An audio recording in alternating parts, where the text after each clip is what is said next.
Maneva na sema PENDREAM TV. PENDREAM TV de osia dem yopo. Speaker to the constitutional implications of the conduct of the 4 individuals involved and concluded that the provisions of Article 97(1)(g) and (h) they had vacated their seat as members of Parliament of the 8th Parliament of the Republic of Ghana. Article 97(1)(g) and (h) reads as follows. In fact, Article 97(1) provides that a member of Parliament shall vacate his seat in Parliament.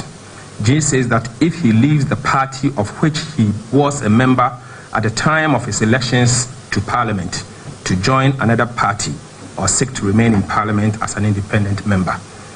H reads, if he was elected as a member of Parliament as an independent candidate and joins a political party.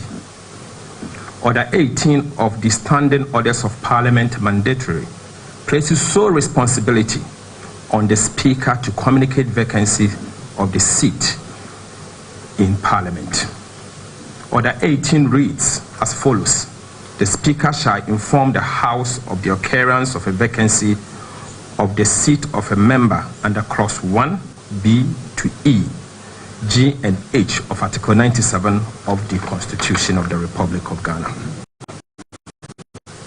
I also cited the Saturday 7th November 2020 precedent where a similar fact occurred, coincidentally involving the same Honorable Andrew Esiama Amwako.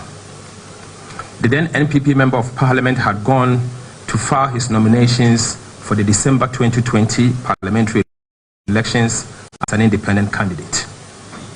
Based on those facts, Honorable Andrew Esiama Amwako's party, the New Patriotic Party, the NPP, wrote to the then Speaker, Professor Reverend Mike Aaron Okwe, to communicate those facts.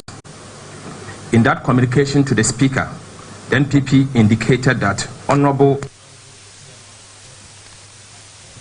membership of the New Patriotic Party. This led to his immediate removal from the Parliament by Right Honorable Professor Reverend Mike Aaron Okwe, the then Speaker of Parliament. Right Honorable Mike Aaron Okwe concluded that Article 97(1) automatically kicked in without the need for any court order. Indeed, no one legally questioned his decision. My statement drew some comments from the floor as allowed by the standing orders of this House. After listening to the comments of members which often turned into argument, the Speaker of Parliament, Right Honorable Alban Sumana Kingsford Bagbin, requested for 2 days to ponder over the statement, comments and argument that ensued to enable him give a considered response. On Tuesday, 17th October 2024, the Speaker responded to the statement and agreed that the facts contained in the statement were indeed true. This is because the notice of pool issued by the Electoral Commission of Ghana in respect of those constituencies confirmed that the said individuals had indeed engaged in the conduct alleged in my statement. On the basis of this fact, not being in dispute, Mr. Speaker proceeded to evaluate the circumstances and decided that their conduct breached Article 97(1)(g) and (h). Pursuant to Order 18 of the Standing Orders, the Right Honorable Speaker communicated to the House the vacancies of the 4 seats. For the avoidance of doubt, the Speaker's decisions to declare the 4 seats vacant is lawful exercise of his responsibilities derived from the 1992 Constitution and the Standing Orders of Parliament. The effect of the Speaker's declaration is that currently we no longer have an independent Member of Parliament. The NPP has 135 members of Parliament only. The NDC has 136 members of Parliament, and there is no second Deputy Speaker of Parliament. This effectively alters the configuration of the 8th Parliament significantly.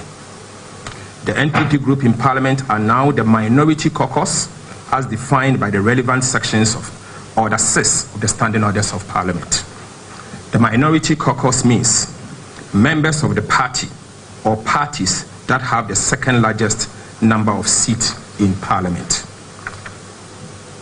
Honourable colleagues, the NDC MPs in Parliament now constitute the majority caucus in line with the Standing Orders of Ghana's Parliament. Yeah. Fellow countrymen and women, the NDC now constitute the majority caucus in this 8th Parliament. We will jealously protect our new majority status and will not bow, retreat, nor surrender our lawfully earned status. Yeah. I repeat, fellow countrymen and women, the NDC now constitute the majority caucus in this 8th Parliament.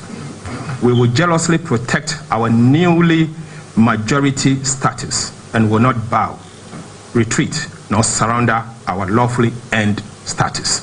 Yeah. We will also not abdicate our responsibility to the people of Ghana, no matter what. Nothing, absolutely nothing, will change this position.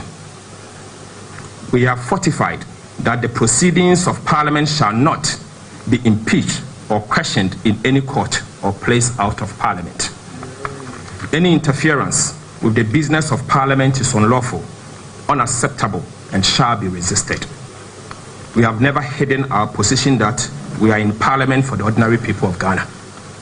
It is indeed true that we will use our new majority numbers to benefit Ghanaians by introducing private members' bill to remove the e-levy and to reduce the suffering of the people of Ghana. Yeah. It is also true that we will use our new majority to remove the betting tax and other nuisance taxes. Yeah. Already, this NPP government has made Ghana a high tax regime and that it is affecting the survival of businesses and the people of Ghana. We assure you that we will use our new majority to protect businesses and the people of Ghana, as we have always maintained. We are confident that the Right Honourable Speaker has acted fairly, firmly, and lawfully in a matter that is perfectly within his province. Speaker Bagbin has had a distinguished and unprecedented 32-year career in Parliament of Ghana. Right Honourable Bagbin is a courageous and resolute leader. We stand with him, pledge our support, and urge him to protect the dignity and sanctity of the Parliament of Ghana. In the same vein, we call on Ghanaians to stand by the Speaker and resist oppressors' rule. From day one, we have not reneged on our fight for the people of Ghana. The opportune time has come, and we are determined to immediately commence the process to reverse the Akufo-Addo mess and put our country back on track. The people of Ghana can count on us and be rest assured that the NDC majority will protect the interests of the people of Ghana. Thank you very much. Yeah. Thank you very much. Thank you very much, Leader, Majority Leader. We will now take questions from the media. Yes. Thank you very much, Leader. Yes, Leader, my name is Akufo from Joy News. So, Leader, on Friday, the Supreme Court unanimously ruled to stay. I didn't get. Did you say the majority leader? I filled in the question to the majority leader. Say leader. You said leader. Let him continue. Address it properly. So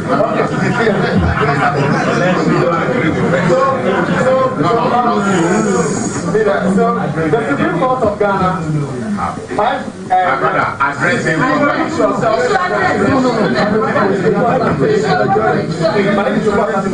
Yes. The Supreme Court unanimously, 5-0 unanimously, stayed the ruling or the decision of the Speaker. Rightly so, some persons have criticized the decision of the Supreme Court. And we know that when the Supreme Court speaks, it is law until that the same is set aside or vacated. On what basis, therefore, will NDC group call itself majority when the Supreme Court has purported to set aside what Speaker Bagbin did last week? Other questions? Yes, more questions. Yes.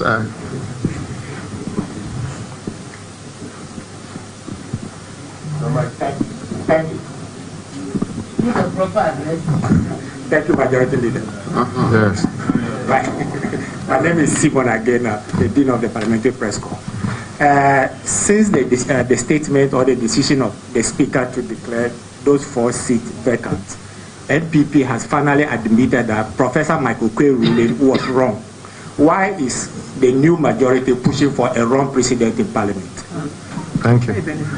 Let's get a third one, then we respond. Anyway, there's no hand up now, so we will take the response.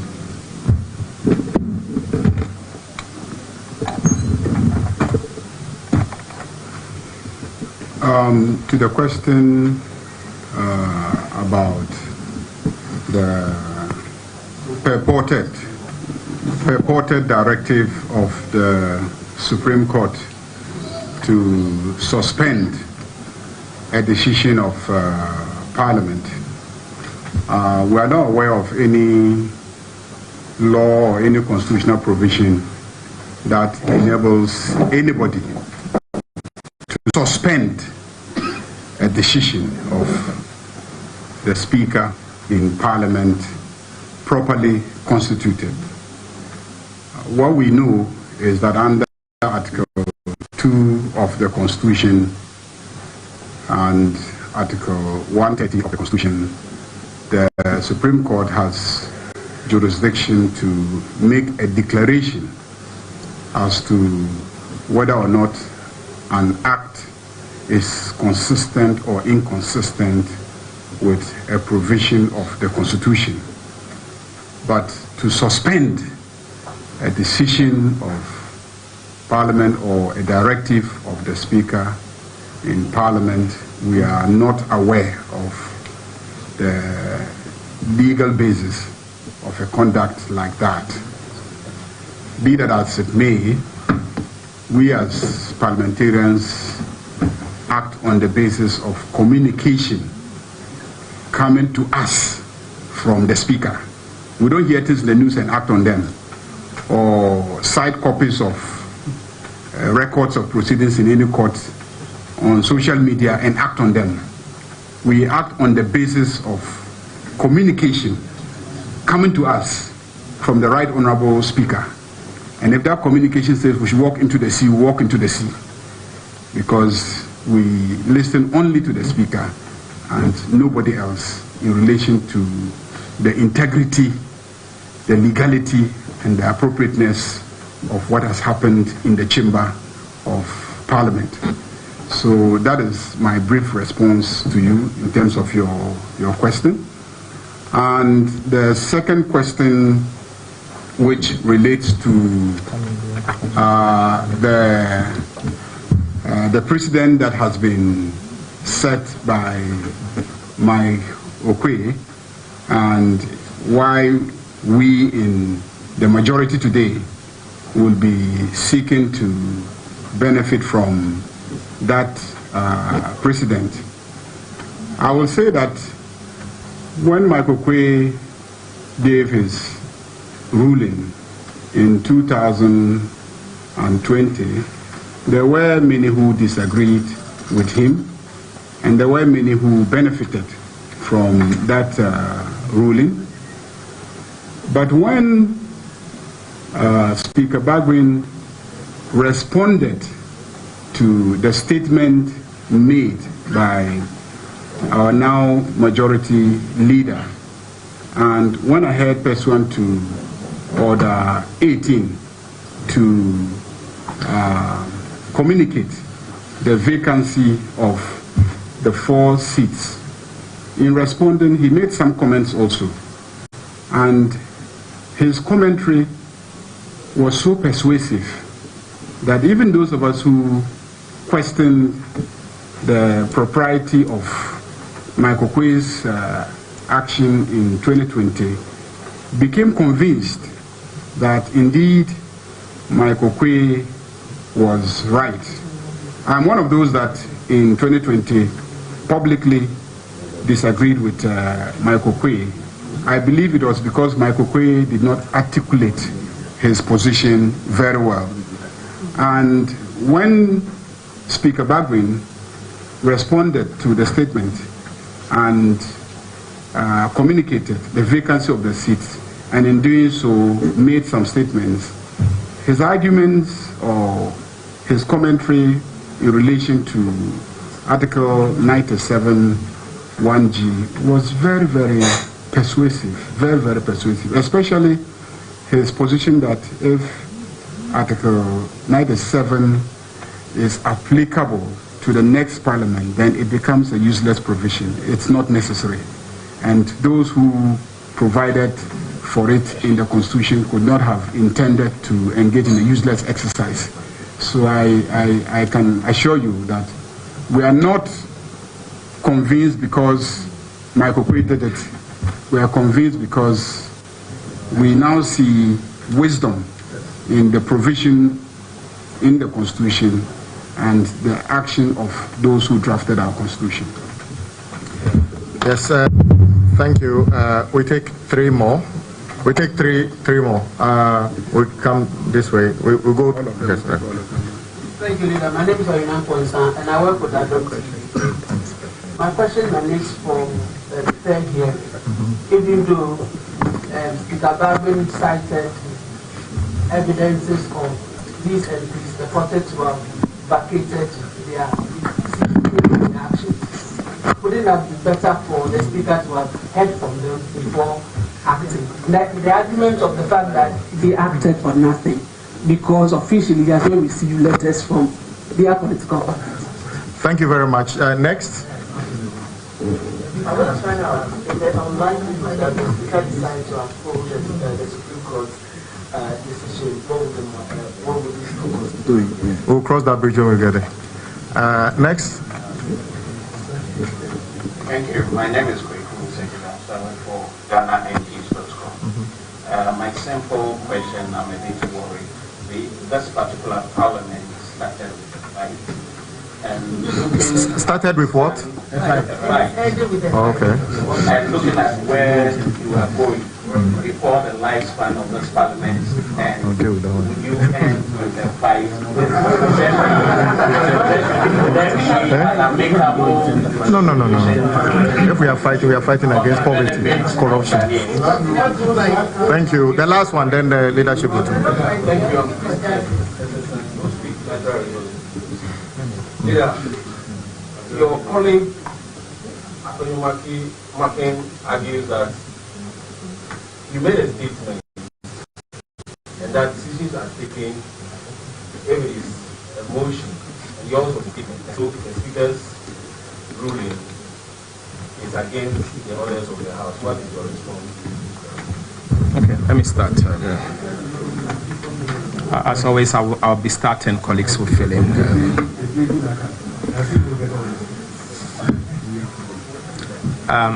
Thank you very much for the questions. Let me start with the one from Addo FM, Addo TV. These persons in question, the four former MPs, they were in the House, some of them. They have representations as leadership. They are either with the majority or minority.